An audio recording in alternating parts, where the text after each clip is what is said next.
and please feel free to jump in and discuss as I talk through what we're looking at. Okay, so welcome to 2001, 2002 Safeguarding and Prevent update.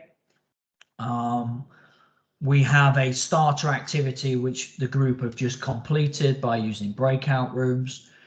But looking at the bigger picture around the aim, okay, is to make sure we update you guys in departments, staff with regional information around safeguarding and quite heavily on prevent today, unfortunately.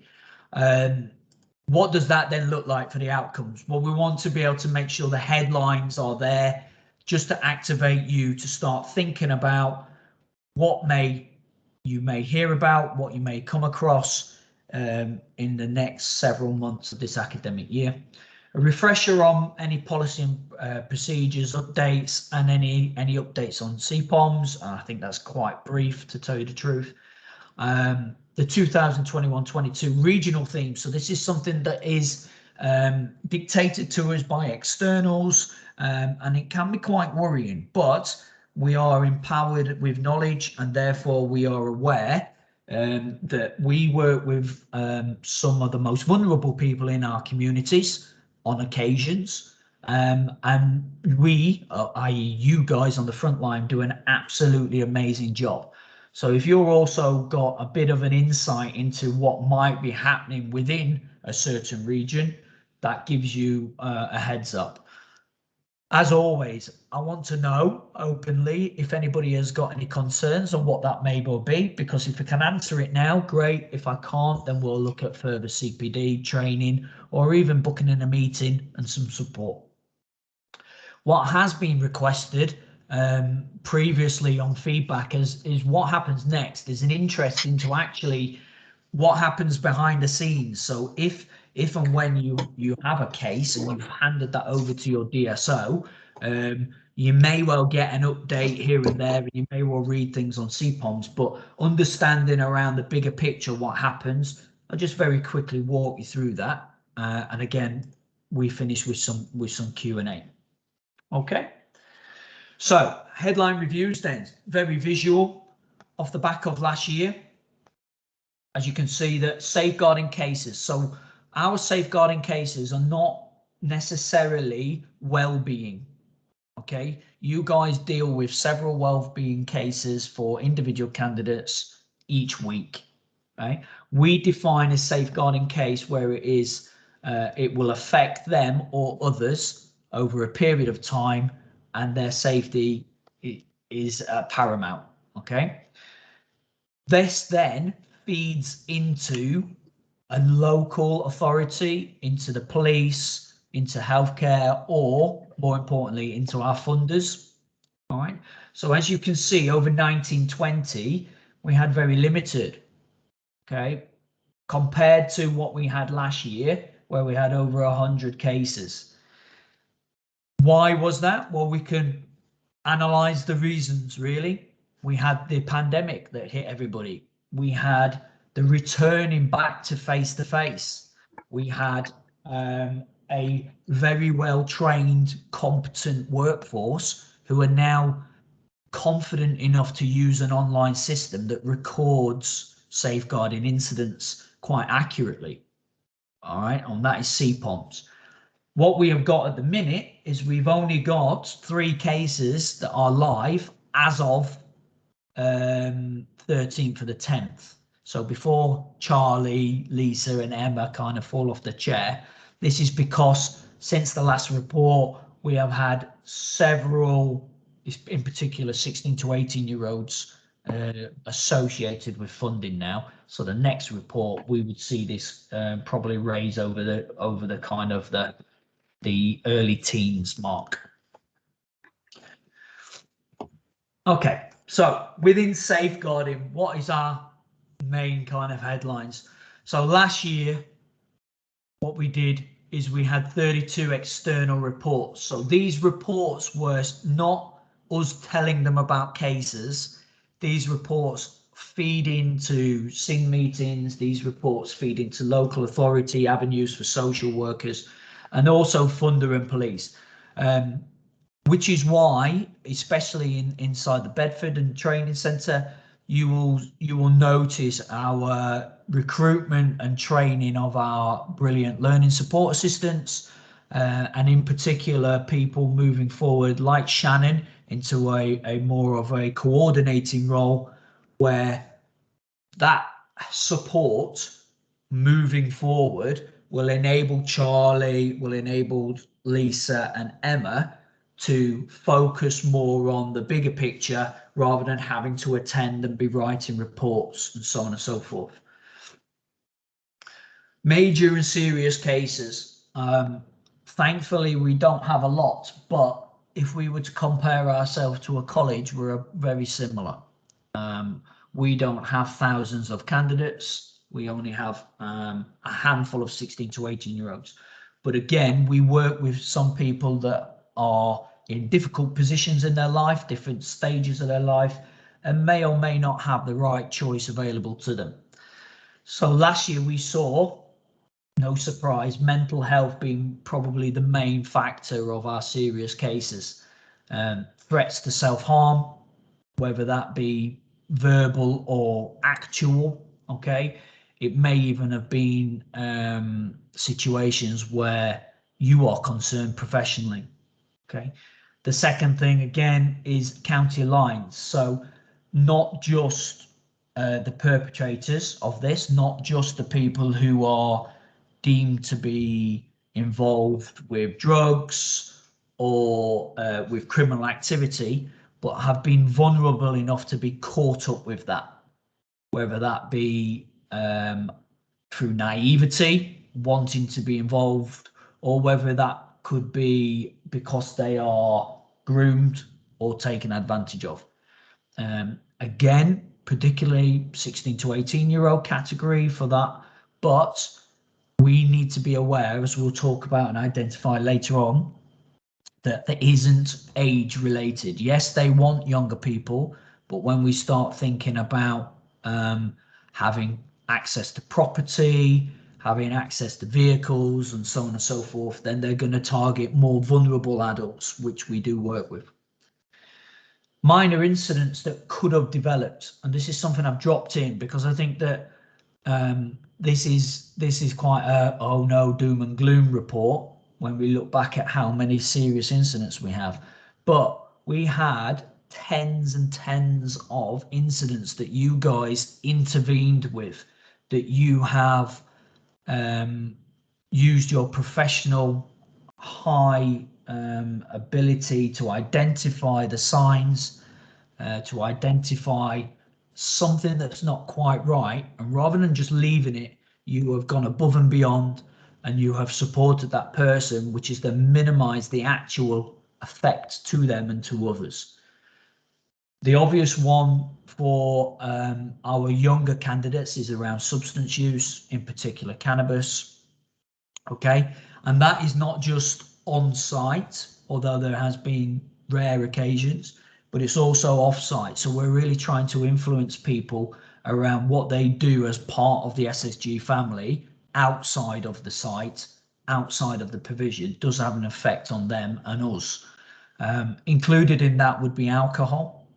So again, not just our 16 to 18-year-olds with that who are flirting around and starting to party with the legal drug that is alcohol, but also maybe some of our adults that are showing signs of dependency, which then has a negative spiral to their life.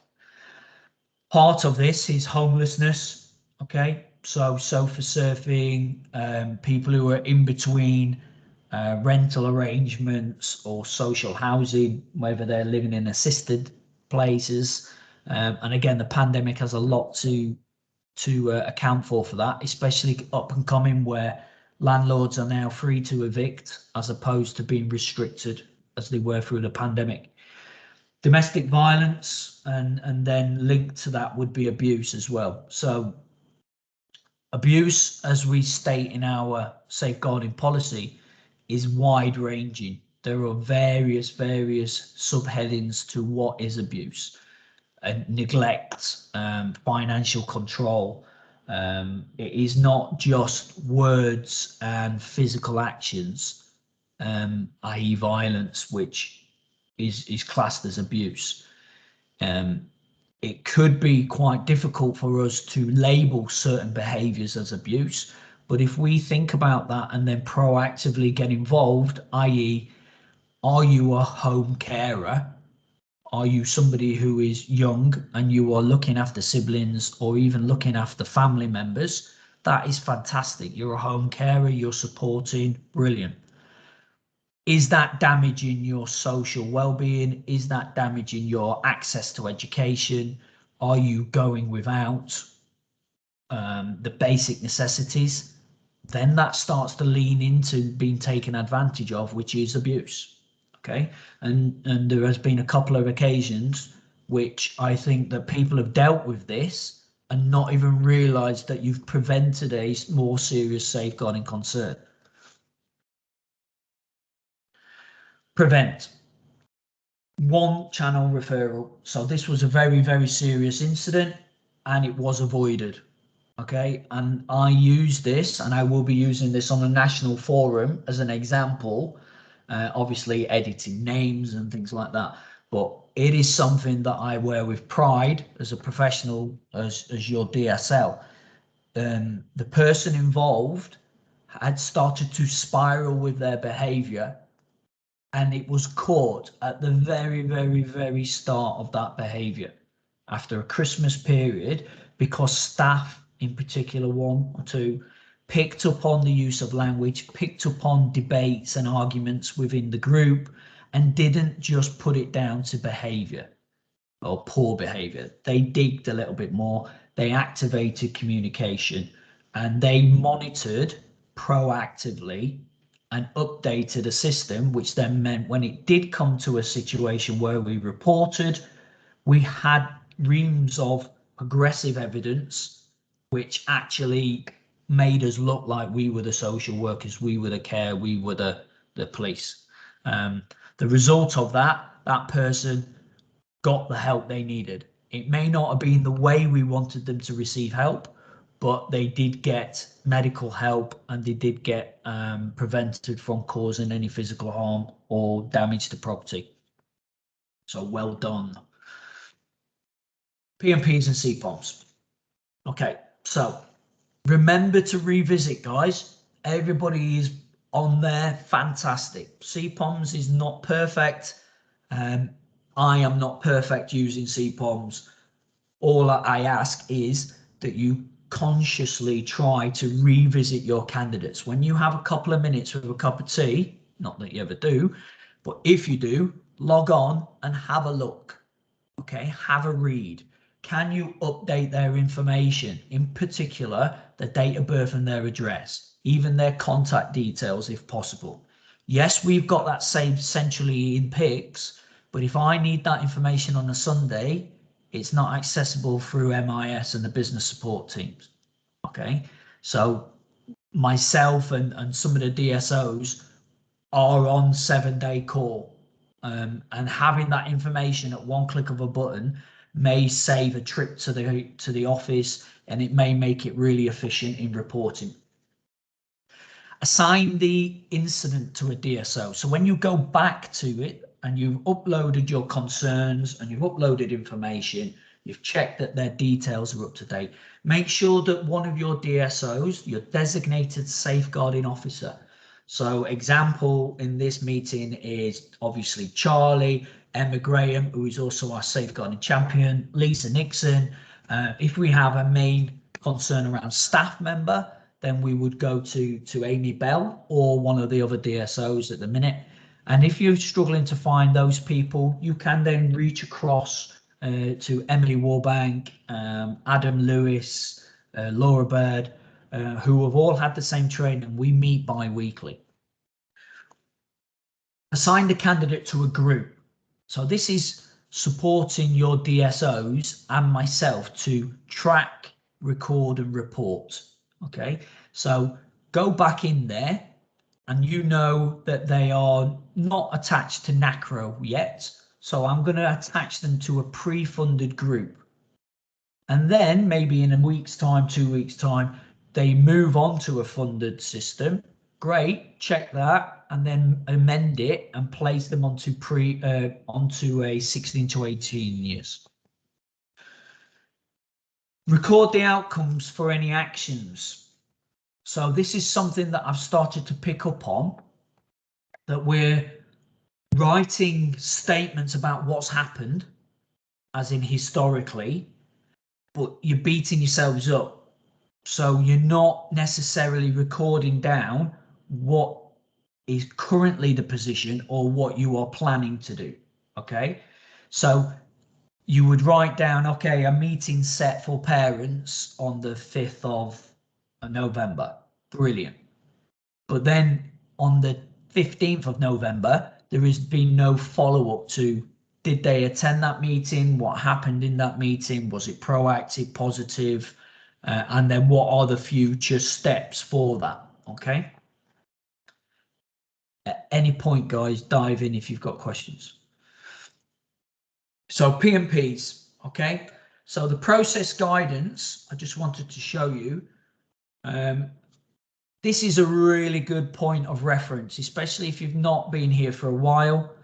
Okay, this is our safeguarding and prevent Padlet.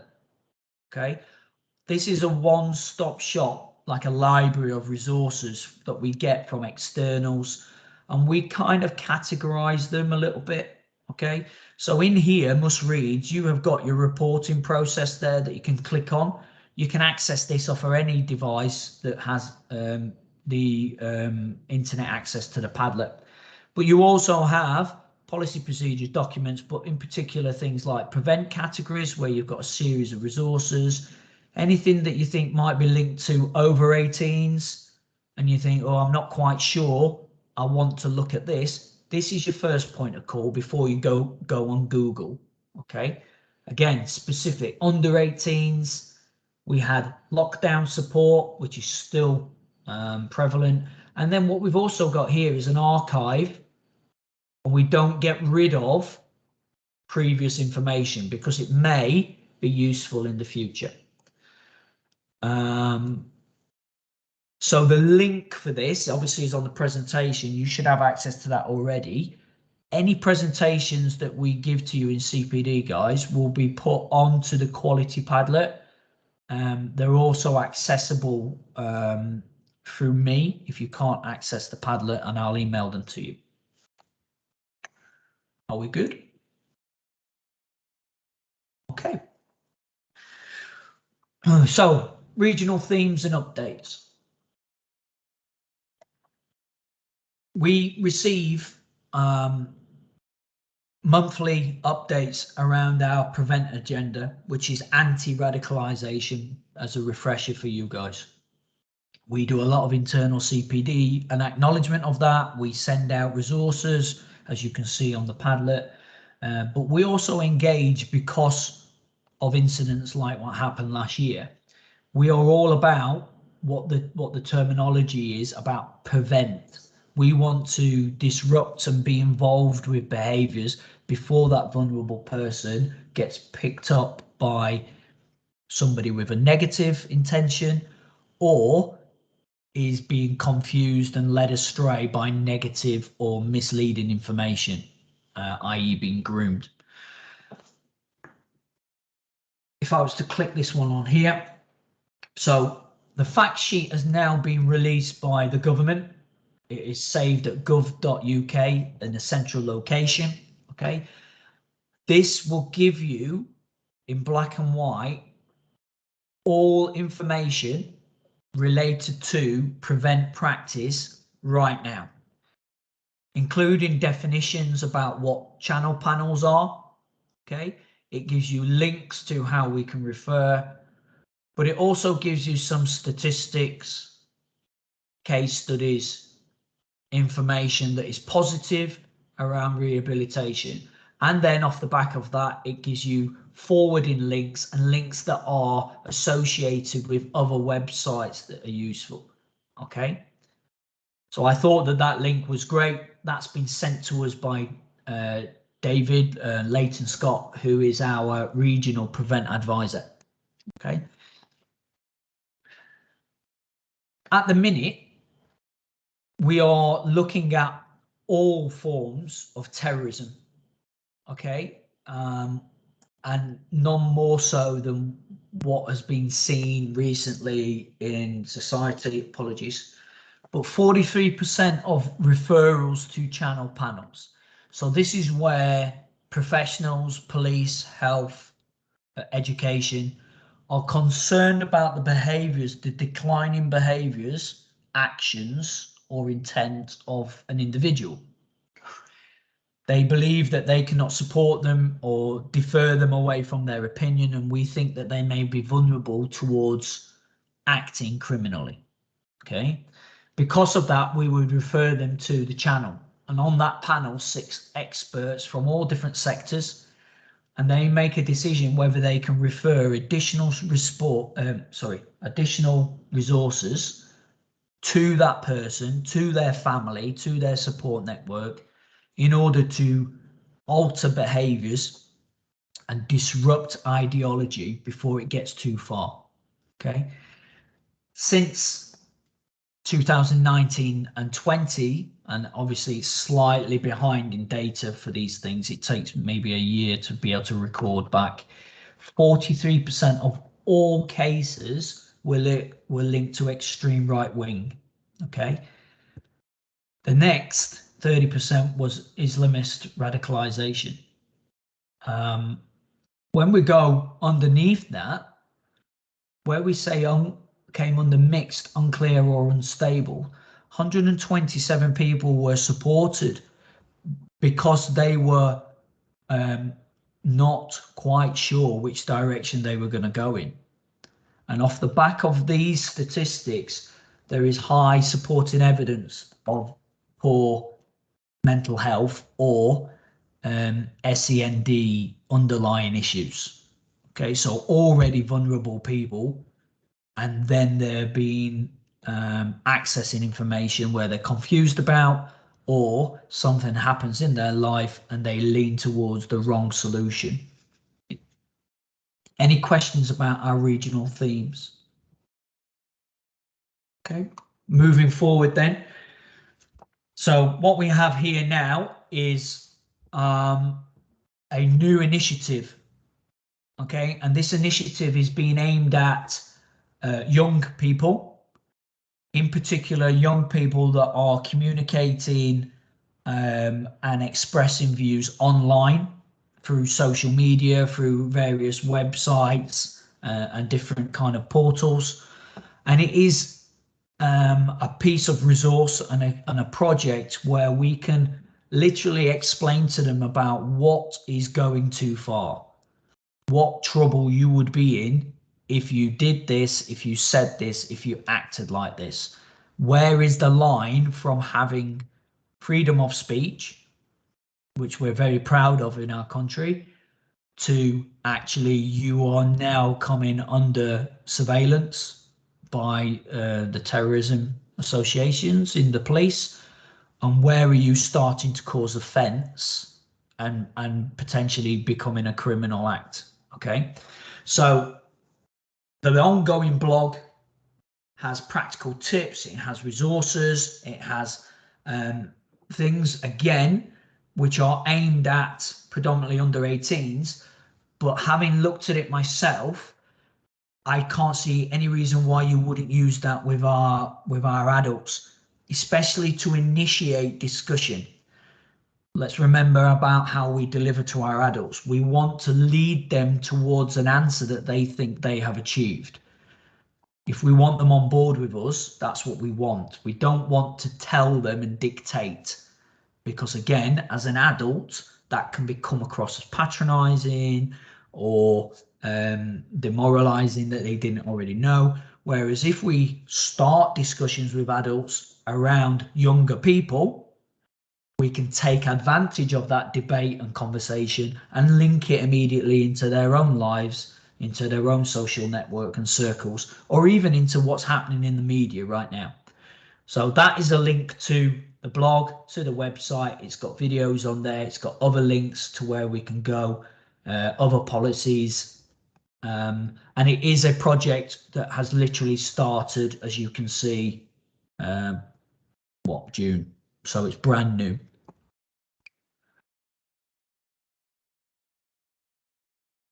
nearly there for the regional themes. Looking forward for us, what do we need to have at the front of our mind when we think about safeguarding? Okay, so there has been an increased activity in county lines. We are being told that it is not just now the obvious county lines, which is transporting drugs from A to B in order to be sold. It is not just the moving a young person to an area and distributing drugs in another patch. Okay, that is still happening, unfortunately, and I can't see it stopping. What we're now got to be aware of, guys, is the increase in cuckooing. Okay, so cuckooing, for the people who are not aware, is where a vulnerable person who has access to a venue, property, facility is befriended or threatened, and then that property is accessed by a person intent on distributing, storing, or running criminal activity from there, be it drugs, weapons, or harbouring people that are wanted for the police. We're looking at entrapment. So again, more and more we are hearing about the horrible entrapment situations that they have got, where they owe a debt, and then that debt keeps them involved with gang activity or criminal activity because they are fear of retribution to themselves, or even worse, to their families. Physical assaults, which we witnessed towards the back end of last academic year with some of our young people who were clearly making the wrong choices and were being supported by every professional you could imagine, but continued to make the wrong choices. What we have to do is we have to make sure that we are confident in ourselves that we are doing everything we can for these young people, as well as any adults that come across our path. Drug affiliation. I would like to make a conscious effort for everybody to pick up on drug language this year. It is not something that we are celebrating. Yes, it's very difficult to stop people using terminology, stop talking about certain things, but if it is within, for example, a classroom environment, let's target that, let's debate that, let's educate people around that, and let's use the focus on perception.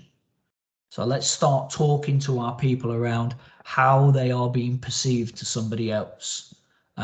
We did this many years ago, and I think Lisa and Em might remember this, where around drill music and around how we didn't want to just go in and ban it completely. We wanted to have people to understand that if you are listening to this, if you are encouraging this, you are associated with that, and it's going to affect your next steps in life. Homelessness, we've identified a little bit as an issue from last year, but again, with more and more reports on restrictions from landlords or private letting, being able to evict and remove people at shorter notice, we may well see that we have got people who are staying at friends, staying at families. Technically, they are sofa surfing and they are homeless. I'm sure you know more than me that could then have a knock-on effect to be able to be gaining employment or to be able to prove eligibility for funded courses. Poverty. It's something that is becoming more and more a reality, especially as the budget was released a couple of days ago. There is a clawback for money that has been invested during the pandemic. We are going to see, I believe, an increase of people who were above the waterline and surviving, that we're going to see people picking and choosing. Apologies, I can't see who's put their hand up. If you've put your hand up, jump in. Amy, sorry, Amy, go for it. Sorry. Just to jump on with the poverty thing, and it might just be something that happens in AEB, but I've noticed recently with a lot of my adults, I'm sure a lot of people have heard with the universal credit that £20 top up has been withdrawn. Yeah. That's certainly been a big concern amongst a lot of my adults. You know, is it going to affect me? I mean, I'll be honest, a few of my adults have said, you know what, I didn't even notice. Yeah, sure. A couple of my adults though have gone, oh, you know, we've got to go away and recalculate the family budget. We've got to recalculate everything they're doing. So, you know, the whole £20 coming back off of the COVID support for universal credit's also hit quite hard as well. Yeah, definitely has, and I think that is something that we are, as professionals, we're aware of. What if anything can we do about that? Well, not a lot, but we are always the signpost. SSG is all. Very rarely can we be the solution because we can't be in their lives for a long period of time. So what we need to be is the multi-directional signpost. Have we got engagement with not just food banks, but food banks that are stocked? Have we got engagement with local authority projects, charities? Have we got directional involvement with what we do? So as simple as the air ambulance cause, very worthy cause, and we're very proud to be part of that trek walk and raising substantial money. The next time we do a charity as a company, should we be looking closer to home, and should we be looking at our community food banks in Hertfordshire, in Central Beds and in Bedfordshire? Yeah, and supporting them that way. There may well be that we could tailor some of our educational activities where we do a now that restrictions are being released slowly, we're still very cautious around the COVID restrictions, but could we do a clothes swap project and therefore have that situation where we're running a charity drive project? And I'm just thinking off the top of presenting CPD, but poverty for adults is bad enough. Poverty for children that have no way of controlling, influencing, or possibly even understanding is just horrible to think about. And what can we do to support? Well, it may be just lending 10 minutes conversation of reassurance to an adult about their children, and simple things like directing to citizens' advice. Yeah, sorry, Amy. No. So kind of half breathing and trying to talk at the same time. Hard to do it when you can't breathe through your nose. Yes. No, I mean, off of the back of that is something that I was going to collect details on for obviously the new half term, because it's come up quite a few times with a lot of my candidates, but I'm going to start having a look around at the facilities that are available. So food banks, Bedfordshire and Luton Way. That way, should someone come up to me with that question, should someone just have a bit of a bad day, at least the details are there. You haven't got to go hunting for them. So I am going to look at compiling some details for it. That's amazing. And I think that just demonstrates, Amy, what you and what many other, if not everybody online now, what we actually do when we come to an issue and we foresee a problem. We think, what can we do, rather than how can we move it out of the way? Imagine if everybody on this line now, rather than taking a whole hour for lunch, just took 55 minutes for lunch, invested 5 minutes in just a bit of research and finding a link, and fed that to Amy. What I would say from there, Amy, is potentially, you don't have to, we're on Teams now. And that Teams allows you to set up an actual team and invite people and communicate quite quickly, quite efficiently. So you're able to access to Amy, send through that information, upload files, to have a central resource if that's what you think. If you're unsure at all, anybody online, lean into your managers, have a chat with them, because I guarantee you they'll be like, that sounds brilliant. What do you need? How do you know what I mean? How can we support you? Okay. The difference, I would say, would be having a physical centre whereas other areas are virtual, always try and think, how can we consistently standardize that? How could I get the support from you, Amy, or from SSG if I was in Luton, as opposed to being able to read it on the wall in the Bedford Centre? Okay, thanks for contributing. That was really good. The final bit I just want to make a little bit of a note on here is around health concerns. Okay, so we have been through a long period of effect through the pandemic. We have had issues with NHS capacities, and a lot of the minor kind of non-life threatening, non-life impacting situations have been, rightly so, put on pause while other people in more serious positions have been looked after. That has created a backlog. That has obviously then created situations of decreasing health, anxiety and stress around themselves or family that have got poor health, and we need to just be aware that could cause safeguarding concerns. As we start on that spiral, we want to, wherever possible, intervene with the talking options, the signposting options, and even just being aware, okay, and being kind within that situation.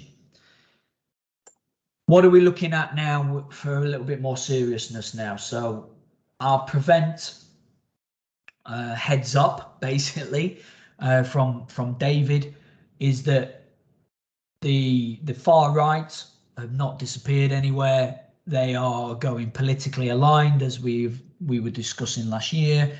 They are targeting educational establishments, especially universities, and they are using different rhetoric around the government and trying to stir up kind of divide, and using COVID, using the pandemic restrictions and so on and so forth as a tool, has kind of diminished a little bit, but we're now being told that there's a lot of "we told you so" happening, and a lot of people are unknowingly sharing posts, following people on social media that have a hidden agenda, which then all of a sudden starts to creep up to the front. So we need to be careful about educating people about the far right, not just the far right, but the extreme far left.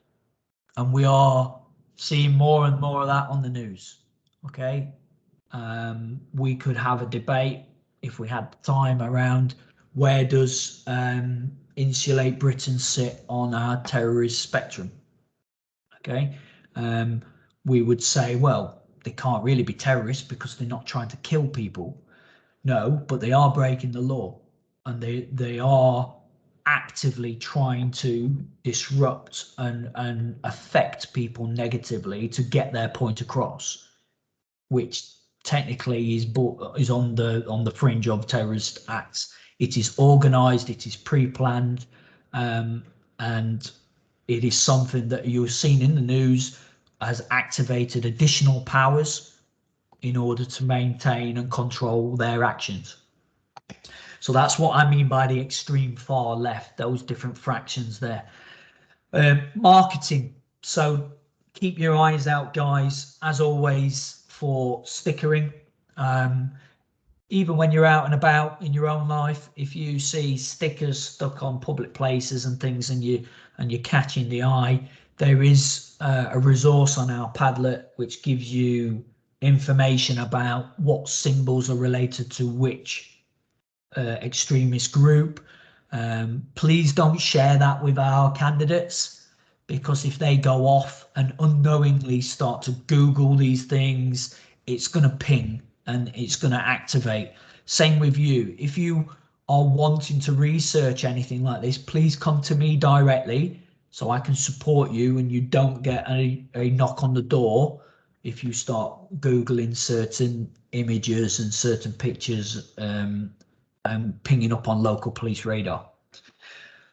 Online, and in particular social media. So online, they are using very subtle adverts, very subtle promotion to try and bring people who are unknowingly having a negative opinion of the government right now, or of a certain act that is happening, in order for them to basically recruit at the early stages. Okay, we saw a lot of that when we were going through Brexit, and there was a lot of our kind of radicalized and extremist views purposely putting propaganda out there to cause division, completely unfactual. And then finally, social media, in particular, our younger people who are a little bit more influenced by social media and a lot more likely to spend more time scrolling and searching just through interest. Doesn't mean that our adults aren't doing the same. Okay, so we just need to be aware around that. Let's go with education first. Yes, flag it, but let's debate it. Let's talk about it. Let's get people open and trusting us enough to talk about things like that, because once we do that, we can then present the facts around what it is, and if needed, when we get to a point, we have external people who are more than happy to come in and give us exactly what to do and when to do it and how to do it, rather than it coming through me. And then finally, something that we've had to deal with in our country in the past and in Europe, and we've unfortunately seen it very close with the stabbing of the MP, Sir David Ames, is lone activists and the action. So looking back to everything that you did last year, proactively intervening, intercepting people's thoughts and views, how they are perceiving what is happening to them in their life, getting in there early, and rather than just dismissing it, actually debating it and discussing it and directing people to certain support. And when it doesn't happen, redoing it and not letting it go. You are at the very, very, very early stages of intervening. Okay, and people that are on a spiral with then additional needs, whether it be SEND or mental health, are susceptible through the above two, marketing and the radicalization, to becoming somebody who acts in a way that we would never have thought that they would. So just be aware of that. Okay. So can I just ask, we'll do this for a couple of minutes now. Hopefully you have got a second device that you're able just to scan the QR code. So if you open your camera, hover it over the presentation, that should pick up the QR code, go to the link. Okay, if you haven't got a second device, I will put, apologies, I should have done that. Oh, I will put this link into the chat.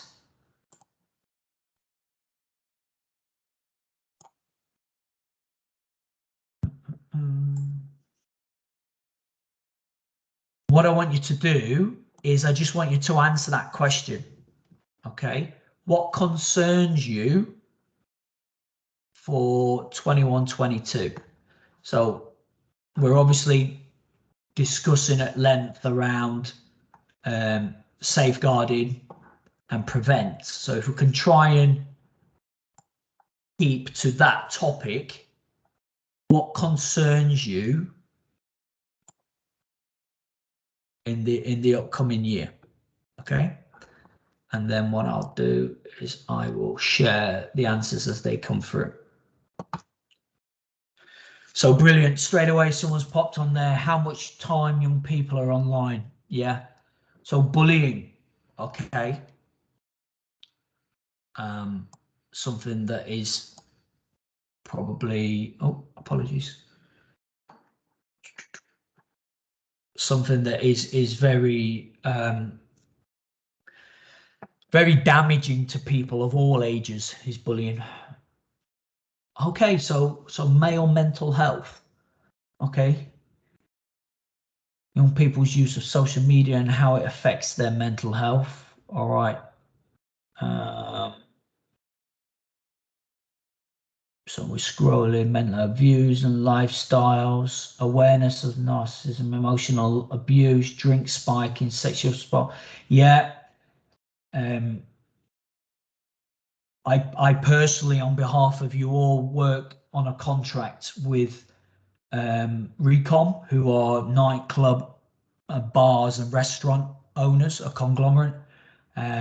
So that hospitality industry is going through the mire at the minute from the media around drug spiking. What I can say to you guys is I have been in 5 regions this year, and I think there has been 2 spikings confirmed in that period of time. So over the last 4 months, I've been to Norwich, Windsor, Exeter, Brighton, and Gloucester, and each of those venues has 3 other venues visiting them. So if we were to say, for example, I don't know, 25 different venue nightclubs that hold upwards of 2,000 people, they'd only had 2 reported actual cases of spiking. So yeah, it's something that is an issue, but when you have the facts in front of you, the media has a lot to account for. Okay, so cyberbullying. Quite current though, isn't it, Danny, at the minute? Because you've had a massive spike around the injections. So there's been like loads of reports, especially down south, I think in Brighton and Eastbourne, of young women being spiked through injection, which is just really, really scary. Very scary, massively scary. Having worked with the general manager of Prism, which is on the front of Brighton, and with Plymouth and Portsmouth, they've had no cases. They've had people that have been concerned, very, very concerned about being spiked, but the industry people inside are struggling to kind of to kind of give the facts. So I'm not saying it's not happening. I'm saying with my limited involvement with all of these places, they're saying they're not dealing with it. What they are doing is they all have drug testing kits where they want samples, and they ask everybody who says they've been spiked, please give us a sample, a urine sample. This testing kit will tell us what's wrong, and we will phone the police. Everybody who reports something to them, they phone the police. They also are very aware of training their staff around monitoring, and their door staff around monitoring behaviors of people and who are they with. So making sure that people are not left on their own and their friends disappear, making sure that there isn't a culture of excessive or binge drinking being allowed, all those kind of things to support the people who are coming forward. Yeah, it's very difficult for the people in that position, but likewise, it's very difficult for anybody in life where you have access to media for around the world. Not even when you want it, it's pushed to you. And making sure that we as SSG are factually informing people, that's our job. So what would you do if you thought this? How would you go about it? And that might be something that we add, just saying it out loud to you, Lise, obviously, because I know you had a massive involvement and led on the pastoral and the PSHE scheme of work. That is a typical kind of unit of work where let's add that to what we deliver in order to inform you guys first of all, and then allow us to signpost and inform our kind of candidates. So yeah, what I will do, guys, thank you for contributing onto that. As you can see, the Mentimeter, it records all of them. It doesn't just show these ones. It goes all the way down. It keeps scrolling. What I'm going to do off of this is I'll collate these, it will go into the feedback around CPD. And if I can pick up on a theme, which I can, definitely straight away around bullying, I think that maybe we could do a very quick, short, snappy recorded something, or let's find something which is specific that you could do on say a Friday afternoon for half an hour online. And that way it's going to be productive for you. So That sounds good. Does that sound all right? But I agree, Lise. We have to keep up to date with what is happening in our communities. We have to, don't we? Otherwise, we're going to be perceived as lagging behind, and then people are not going to share, and we can't do what you guys do, which is intervene at an early stage. Hence why we're doing the sexual harassment later on today, and we have discussed around the lone female kind of support and actions and things like that. Okay. Finally, I'll just wrap this up as quick as I can because I'm looking at the time and I'm running over. What happens next? Explain the continued process after reporting a concern. So in quite simple terms, guys, when you report something, a DSO, and generally me as well, reads what you write. Whatever goes on CPOMs gets read, whether it's well-being or a serious case or anything in between, okay? The process is then implemented. So we directed you towards that on the Padlet, on the safeguarding Padlet. You've got access to that through your induction notes, and then within the classrooms, I think you can just scan the QR code if you need it, if you're in the centre, for example. The process is implemented, right? So DSOs then follow up on setting of actions. So they want to minimize the impact of whatever incident or whatever concern you have got. Okay, so they set up actions to either find out more information, gather more information, statements or facts wherever possible. Okay, we don't go investigating. Oh, I wonder why this has happened. What we want is facts, first of all. What is going on? What are they saying? How are they saying it? How are they acting? Okay, that then immediately feeds into externals if it's of a serious nature. So an external is always a funder if they're associated, and then the decision is made whether it goes down the lines of local authority, whether it goes into, example, the MASH board, or if it wants to go to referral for the panel. It could be that we are looking at next of kin, or who is the parent, guardian or carer of this person. It could be the social worker or somebody who is attached to a vulnerable adult. Okay.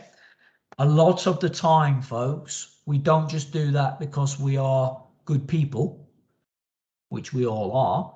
We do that because it's part of contracts and it's a statutory duty. So what that means is, if we are going to work in this industry, you have to do X, Y, and Z. Okay. The DSOs then feed into leadership and management. So bi-weekly, we have what we call a statutory meeting, and we talk about all the stuff that is legal and all the stuff that we have to do, and that includes first aid and health and safety and so on and so forth. A part of that is safeguarding, stroke prevent. And as a collective company, not even a department, so our activities are involved as well, and MIS, business support, so even representation from the main office, they're involved. We then come together and we give headlines about what has happened, and that allows for people to be aware that if there is an incident at the Bedford Centre, what we see in car parks, this would activate. If there is something going on externally in Hertfordshire, for example, through virtual, again, everybody is up to date with what we're doing. All cases are then discussed at what we call supervision meetings. So each of your DSOs, designated safeguarding officers, has a 6-week supervision meeting, which is ring fenced and protected for an hour. Okay, if it takes 10 minutes, that's up to them. If it takes an hour, that's perfectly fine. And what we do is we discuss their thought processes, their position, and generally how you guys are doing as well in supporting them. So we're able to not only just be quite vague as a department and as a company, we drill down into what is affecting certain areas of our provision, and how are we supporting and then preventing that from happening. Okay. Any questions from that? So thinking about that last CPOMS report that you entered, all of the previous that I've just said is activated from that. So if we could get and revisit your CPOMS entries to be, as they are the majority of the time, factually accurate, full of information, but then also up to date, just revisited, it makes the following 5 different areas and points really achievable, really efficient, and worthwhile doing. Because ultimately we want to help our staff and our candidates. Okay. Any questions, guys? I've not been able to monitor the chat box, so apologies, but I don't think there is any questions written down, and I can't see any hands up. If you are new or fairly new to us, and this is your first kind of spiel with me around safeguarding and prevent, please be proactive in talking to us. You will probably get the feeling and the culture now of SSG, and that is that we are open and much rather have you proactively ask questions and get the information you need rather than wait until something happens and then ask. So yeah. Okay. Right, well, what I'll do is I'll stop the recording there. Lovely.